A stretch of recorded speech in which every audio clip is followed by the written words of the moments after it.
Hello and welcome back to my channel. Today I am bringing you my January wrap-up.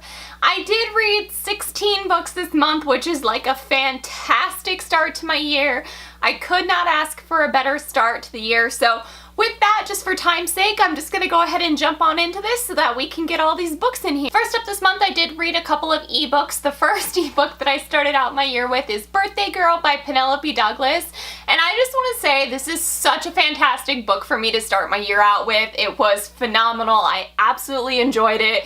It was a great start to 2019. Could not have asked for a better start to the year. In Birthday Girl, it is like a forbidden, taboo relationship. It does involve a girl who finds herself living with her boyfriend's father, and I mean, I feel like I don't need to say much more than that. I feel like it's pretty obvious. Some things that happen, of course, she does end up falling for her boyfriend's dad, and I know it sounds really weird. Believe me, when I first heard about it, I was like, that's awful. I don't want to read that, but it's just put aside all of your judgments. Do yourself a favor, pick this book up. It is beautiful. The romance in it is top notch. There are some super good steamy scenes. And you really find yourself rooting for the characters, even though, you know, there's also an age gap. Like, I'm talking like if you need a taboo read, this is the perfect book to try. I flew through it. I could not get enough of it. I desperately want another book about Pike. I loved him so much. He was perfect. And it just made me appreciate the things that, you know, a woman deserves. You know, he took such good care of her, did all these things, and it was just wonderful. I cannot say enough good things about this book. I did give it 5 out of 5 stars. Hands down the best Penelope Douglas book that I've had the pleasure of reading so far. I also picked up and read a series by Skye Warren. I don't know what it's called. The first book is The Pawn, then there's The Knight, then there's The Castle. And it's a trilogy, and I read them all back to back to back because I could not stop reading them. And it's not even that I thought that they were like the most amazing books. I kind of fell down this hole in January of like binge reading series. And that's great, that's wonderful, you know, I'm glad that I did do that, but at the same time, it doesn't necessarily mean that I really enjoyed all of the books. Now, the series starts out great. It follows this girl who's lived a very privileged life. She kind of has it all, very, very wealthy family. Her dad is very wealthy. She has no mother. Her mother did pass away. And she's been raised by her father, who is like a top businessman. Something happens and they end up losing all of their wealth, and her dad is like beat up, and she's like forced to take care of her father, quit college, and like come home and just like piece together back their lives. And then in a desperate attempt for money, she ends up selling her body. And it's interesting. It's different than anything I've kind of read. I don't think I've read a book exactly like it before. The relationship in it had its parts where I was like, oh, this is so wonderful, what a great story. And then other times I was like, this relationship kind of seems abusive, like what is going on? So I don't know. I gave the first book 4 stars. I did really enjoy it. And then I kind of went downhill from there. I think I gave like the final 2 books in the series just 2 stars or 3 stars because there were some things that I thought were very problematic happening in it. But other than that, I mean, I thought it was an okay romance series. If you're looking for something quick, kind of very addicting, I mean, like I said, I fell down that hole and read them all back to back. I definitely would recommend it. I'm willing to give Skye Warren, you know, a try, read some of maybe like her newer releases, because I do believe this is like an older release for her. Not that the books were bad or anything, it's just there were some things that I kind of had problems with on how the male protagonist kind of treated the female protagonist, but that is besides the point. If you're looking for a smutty book, hands down, these books will tie it all up for you. Falling down a never-ending binge reading hole, I did also read the entire, and I'm not even gonna feel guilty about this, but I'm sure I will get some shame. I did read the entire After series by Anna Todd, beginning with the first book, After, of course. And then after this came After We Collided, followed by After We Fell, and these are some giant books. And then of course the final book is After Ever Happy, but I do not have a physical copy of it. Not too sorry about it. But anyways, moving on from that, I did listen to this entire series on audiobook. I just like I said, I fell down this hole. And I had a love-hate relationship with these books. And like, I mean like intense love and then like intense hate. There was no real like middle ground for me. I will say the final book, After Ever Happy, is probably my favorite out of the series. Not that in any terms that I gave it like, you know, super good rating. I rated these books mostly 2 stars. I think I gave the final one 3 stars. It's a very, I will say, all the trigger warnings. Literally, if you can think of a trigger warning, it's probably in this book. So just be aware of that. If you do have triggers, there are a lot of triggers in this book. Incredible relationship abuse, emotional abuse, physical abuse.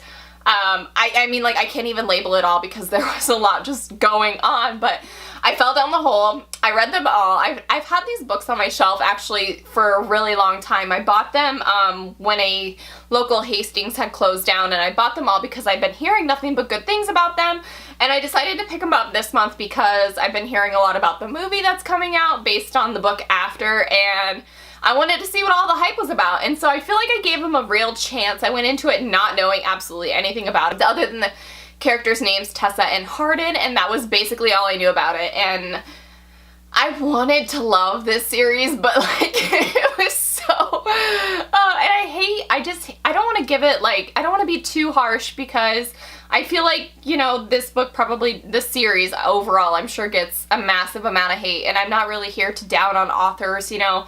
I see what the author was trying to do, but it takes a really long time to get to the point. Like I said, these are some massive books. I mean, like, this After We Fell is giant, and they're all like very heavily dense books. A lot of things happen in them. Literally, I just like constant drama. They read like a soap opera. So like, if you like soap operas, maybe you would like the series. If you can kind of get past some of the abuse that's going on, then maybe this series would be for you. But like I said, it does take a really long time for the whole entire point of all of this to come, and it doesn't come until the final book. And I really liked the point that she tried to make in the final book, you know, with like people being able to work on themselves, to better themselves, and to maybe even change a little. I appreciated that point, but I just felt like there was so much like in between it all that the whole meaning, the whole purpose of the stories between Tessa and Hardin and their relationship, it just kind of like lost itself a little, and I didn't really care for the relationship at the end. In fact, like, I didn't ship the ship, okay? I know that's like nothing new for me, but I did not support the relationship. It was very unhealthy, and I just wanted them to like go separate. And this is like in no way a spoiler. I feel like it's very obvious if you read the ending. It is a love story. I'm gonna put like quotations around the love, but it is a story filled with romance. There is lots of smut, so if you're looking for a smutty read, definitely a good series to pick up if you can get past the triggers. Now, for me, I'm not really a too triggery reader, so I was able to get past that, and like I said, I did appreciate the point that she made in the end about growth and character growth, but I just feel like it took way too long to get there. In fact, honestly, it all probably should have been like in a 1 or 2 book series. Like, there was absolutely no need for the series to go on for as long as it did, because you just end up kind of resenting the characters. You end up resenting Tessa for being like so narrow-minded and naive, and you're like, why aren't you learning your lesson? Like, why does it take so many times? And Hardin for being a total D-bag. Like, I just can't. But I'm happy to say that I have read them. I can now take them off my shelf and put them away and just be happy to say that I have read the After series. I gave it a genuine chance. I understand where the hype is about it. I mean, he's this hot British boy. Like, yeah, I totally get it. But at the same time, there are very, very concerning things in this novel. So either way, I'm glad that I gave the series a chance and that I read it, and now I can kind of move on, which is good. Probably one of my favorite reads this month is No Rest for the Wicked by Kresley Cole. This is the second Immortals After Dark's book, and I am so happy that I read this. I buddy read this with one of my best friends. It was such a good time. I loved it so much. I really enjoyed the first book in the Immortals After Dark series, but I wasn't totally sold on the characters, the storyline, or anything like that. But this book really pushed me to see the characters and the world in a whole new light, and I absolutely love Sebastian Roth. Like, he is such a good book boyfriend. Amazing. I loved him. Everything about him. He is so he was wonderful. In the second book, you do follow Sebastian Roth, who is a vampire, and of course he meets with Katerin the Cold-Hearted, who is a Valkyrie, and it just so happens that she ends up being his bride, and this is not a spoiler, it's all written on the back, I promise you. And it is basically a love story between races that's pretty much forbidden. Vampires and Valkyrie in this world are enemies, and it's so good. In fact, this book actually follows the storyline, like the characters are involved in like this. It's been compared to like what we would consider like The Biggest Race or whatever that show is called, but they're basically in a race to win a prize, and it was great. I loved it. There's lots of travel in this book, but the travel isn't awful. It makes sense. It's very like concise. I'm not spending too much time on the travel. I really enjoyed it. I even tabbed it up in a couple of parts because there were some parts that I just like made my heart just feel so warm. It was such a good way just to continue on my month of January, and I honestly cannot wait to continue on with the series. I feel like I'm finally getting a hang of the world and how everything works, and I'm starting to really enjoy it, which is wonderful because I do love big series like this. This is an adult romance. There are some amazing smutty scenes, but not like too smutty. I thought it was great. I'm so excited to continue on with these books soon. At the beginning of the month, I also picked up and read Moon Called by Patricia Briggs. And I always like her name just like tongue ties me. But aside from the point, I did buddy read this, and this is the first Mercy Thompson novel. Now, I've had Mercy Thompson recommended to me a lot. It's one that I hear readers constantly loving, telling me, hey, you have to pick this up. So I finally did, and I'm so glad I did. I tabbed it up. There were so many parts where I was like, oh boy. And I'm just so excited to have read the first book in this series. Now, I don't know if you guys have heard much about this, but this is a series that follows Mercy Thompson. She is a skinwalker, and by that means that she can actually transform into a coyote, and it's in this world where there's like all sorts of mythical creatures, so like vampires, there's werewolves, there's like all these crazy things happening. It's a very, very diverse world, which is wonderful to read about. There's so many ways that the story could go. Mercy is like such a good kick-butt character. She is, I just love her so much. She's unforgiving, like she just knows who she is and she sticks up for herself, and she also kind of like, you know, knows her place in her society, and that's really nice to read about. I also like the fact that she is a mechanic. I think it's cool to have a book about a female mechanic. I have never read a book about a female mechanic, and I honestly admire her for that. And Mercy does have close connections to the werewolf world, and I don't want to give anything away. Their series is so good. The storyline in it is so good. There's so much potential for how the story could go, so I really appreciate that about it. There are some like aspects of romance. There isn't any like true romance in this book, but it is hinted at, and I've heard that like later on in the series it's really good, so I cannot wait to come back to that. I really enjoyed it. I was really surprised. It's a very quick read. It was totally worth picking up. I will be continuing on with the series with my friend. There is a spin-off series that I do believe like it's recommended to read the first couple of books in the spin-off series before like returning back to the direct Mercy Thompson novel, so I probably will be doing that soon just because I did really enjoy this book. I ended up giving this 4 out of 5 stars, which is an incredibly high rating for me for something like this because I'm not always a shifter girl, but I really did enjoy this. Also read and loved this month The Secrets of a Summer Night by Lisa Kleypas. Now, I have read a couple of Lisa's books in the past, not too many. This is a historical romance novel, and it's actually an earlier book of hers. It follows some wallflowers, and there's probably a name to the series, but I honestly can't remember if there is or not, so I apologize for that. But this one in particular follows Annabelle Payton, whose family is basically destitute. They have no money, and it's up to her to bring in a wealthy husband to support their family, basically, so that her little brother can continue going to school and that her mother and her can live comfortably. There's so many things that happen in this book. I was really surprised by it, and I really did love the love interest, Simon Hunt. I thought he was perfect. I liked that he wasn't a titled gentleman. Now, of course, Annabelle is trying to land a titled man, And I like that Simon isn't. He's just a very wealthy entrepreneur. He's very into the industry. And I thought that was kind of like a cool shift to see, because in most historical romances, they don't really focus too heavily on industry and the industrialization of the world. So I thought that was a really cool sneak peek to see in this book. There were some parts in it towards the end that I felt like could have been left out. I think it was just kind of like page filler at that point, so that kind of did have like a little bit of an impact on the rating that I ended up giving this book. I ended up rating it 3 out of 5 stars, which is really good rating for me for something like this, just because I do feel like some historical romance novels can be a little bit repetitive. But this one did have some aspects in it that were cool. I really liked the fact there's a really funny scene in here where the girls decide to play rounders, which I recently learned about the game Rounders, and I was like picturing it in my head, and it was a good time. So I'm glad I read this book. I did buddy read it with some friends, and I'm just happy to finally have read it. I've had this book on my shelf for a while, so I'm glad that I can say that I have finished this book finally. Next up, something that I feel like, where's my applause? Like, people should be shouting hooray for me. Okay, not really, I'm just being dramatic, but pat on the back to myself, because I did read this month City of Ashes by Cassandra Clare. I know, I did it. Oh my god, who am I? I don't even know this month.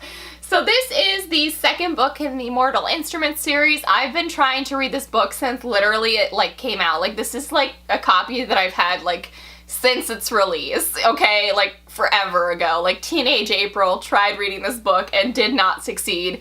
I've tried reading this book so many times, and I finally made it through, and I feel like a big part of that is in thanks to the audiobook. I don't think if I had the audiobook, there's no way I would have made it through this book again. I would have just ended up putting it down again. I'm sure basically everybody has read this book in this series, because like it's been out forever and I'm like forever behind on it, but this is the second book. It follows Clary, Jace, Simon, Isabel, Alec, all of your favorite characters as they kind of navigate the Shadowhunter world. I don't want to give anything away for maybe the stray few of us who have not read the entire series, but this book frustrated the heck out of me, okay? In fact, pretty much both the Mortal Instruments books that I've read, I've had basically a hate-hate relationship with, but I'm gonna continue on. I promised myself that I would give it a decent try. I made it through this book, so now I feel like I can do anything. Like, sign me up for book 3, okay? I've heard a lot of people say that the second series, I think it's like the Infernal Devices, is a lot better than like these first couple of books, so I'm just gonna push my way through to get to that and just I want to give her a decent chance. I do know that, you know, as you get older, your writing changes as you put out more books. Of course, your writing, you know, becomes a little bit more mature and things, so I'm giving it an honest try. I want to be on the bandwagon with everybody, so I'm glad to say that I did finish this. It is officially leaving my nightstand. I did give it 3 out of 5 stars, which is like a super awesome rating for this. I was probably being a little generous, but I did it, and that's all that counts. I did do some driving in January, so I do have a couple of audiobooks that I did listen to and complete this month. The first is Darkness Dawn by Diane Duvall, and this is the first in her, I believe it's called Immortal Guardian series. This one follows characters where it's basically like your basic general paranormal fantasy adult romance book. There's vampires, there's guardians, and the guardians are different than vampires, even though they're basically vampires. I don't know, it's whatever, but it is a romance story. You follow Sarah, who is a school teacher who ends up basically saving the life of this immortal guardian, Roland, who is a bit of a recluse from his society, and it's just their love story.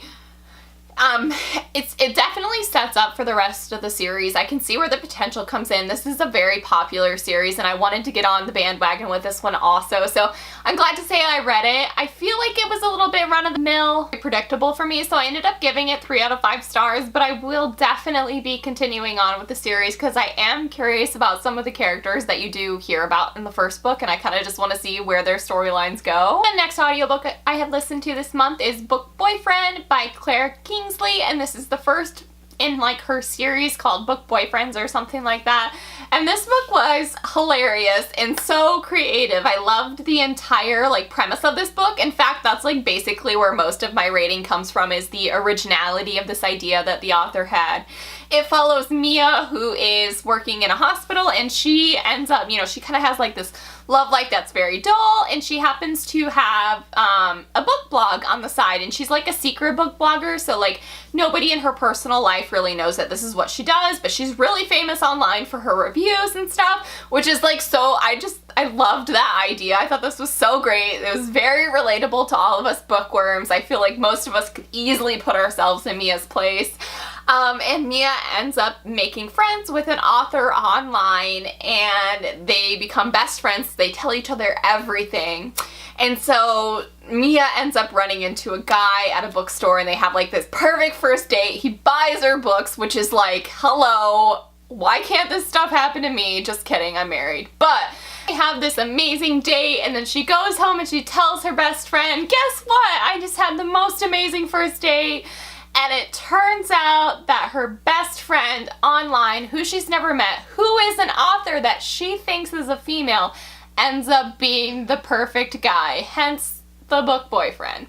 But, so Alex is a man who is impersonating a female, writing under a pen name to write romance novels, and I kept like picturing Nicholas Sparks in my mind, okay, but like writing under a female name, which is like, I couldn't get over that. I know that's not what it was really like, but like my brain was like, oh, okay. Anyways, it was a fun read. It was very quick. I enjoyed it for what it was. You know, the writing wasn't too superb, but I really liked it. It made me laugh many times, which is always good fun. It was an easy listen for me for on audio. So I ended up giving it 3 out of 5 stars, and I thought it was just a cute, fun romance read. I also read an e-arc this month. I actually read a couple of e-arcs. The first one was Moonlight Scandals by Jennifer L. Armentrout. I do have a book talk already up for that, so I'm going to kind of keep it separate from here. If you're interested in hearing my thoughts on that book, which is the final book in the DaVincent trilogy, please check it out. I loved it. I gave it 5 out of 5 stars. Could not say enough good things about that book. But I did also pick up another e-arc this month, kindly from author Wendy Higgins. She has a new release that's actually coming out in February called Soul in Darkness. This book was amazing. I loved it so much. If you like Greek mythology, Roman mythology, romance, it is adult, so just be aware of that. And it's kind of like classified like, because the characters are kind of young, like new adult, but I would say adult. I thought it was pretty adult-like situations. It was amazing. I had a great time. It follows Psyche. Psyche is blessed with beauty, so, and because of this, her town that she lives in, they basically worship her. She is a princess, and it ends up being that all of her offerings that should have been going to the goddess end up going to Psyche instead. Things escalate, it gets bad. Psyche ends up being kind of like a sacrifice herself as she's given to this mysterious creature who as punishment becomes her husband, and he's only around her at night. She cannot see him. It's crazy. I enjoyed it so much. It was so cute. The romance in it was top notch. There are some great steamy scenes, and I enjoyed everything about it. It's a totally new take for Wendy Higgins. I've actually read only one other series of hers before, and I thought it was totally new, totally fresh. You could tell it was something that was kind of like her real passion, and I think that came across so great. It was awesome to visit a book based off of, you know, some mythology. I really did enjoy that also, and I don't want to give too much away, but it is the perfect Valentine's read. I mean, Cupid's in it, so like totally the perfect Valentine's Day read. Could not say enough about it. I gave it 5 out of 5 stars. Now, probably one of my most exciting books that I read this month is Mistborn by Brandon Sanderson. This is the first book, The Final Empire. My husband had me assign this to my TBR a few weeks ago, and I like flew through it. I had such a good time reading this book. I did listen to it on audiobook, but then I would also switch back and forth to the physical form, and I'm so glad that I finally read it, that I finally gave this book a chance. It's been sitting on our shelf for a while, and he's been telling me to read it, and I'm so glad I finally took a chance in him and read it. I enjoyed it so much. It follows Vin, who is a part of a thief crew. Things kind of happen, and she ends up joining a team that's basically going to take down the Lord Ruler, or the Final Empire. I don't even want to give too much away. I feel like most people have probably already read and loved this series because it has been out for a little while, but one of the things I appreciated the most about this series is it really did stand the test of time. I feel like even though it came out like 10 years ago, It's still very relatable. The things in it are very muchly still important to this day. I really liked Vin as a character. She is a kick-butt girl, and there is so much room for her to grow as a character. So I think he really sets up the entire series in such a perfect way. Plus, there is a ship in here that I am a fan of and that I cannot wait to see sail, hopefully, in the next book. It made me feel all emotions, which is something that, like, you can't ask for more out of a book series, you know? I mean, I felt happy, sad, scared, like, and just, oh, it made me feel all the feels. I cannot wait to continue on with this series. I gave this book 5 out of 5 stars, hands down. Tabbed the heck out of it. I just, I gotta know what happens to my babies in the next book. So there you have it. Here is the books that I read in January. I had such a fantastic reading month. I could not have asked for a better one. I binge read a lot. I fell down lots of holes. Hopefully I can keep that up in the coming months just to continue working away at my goal. Let me know in the comments down below some of your favorite books that you read this month, and I will see you soon. Bye!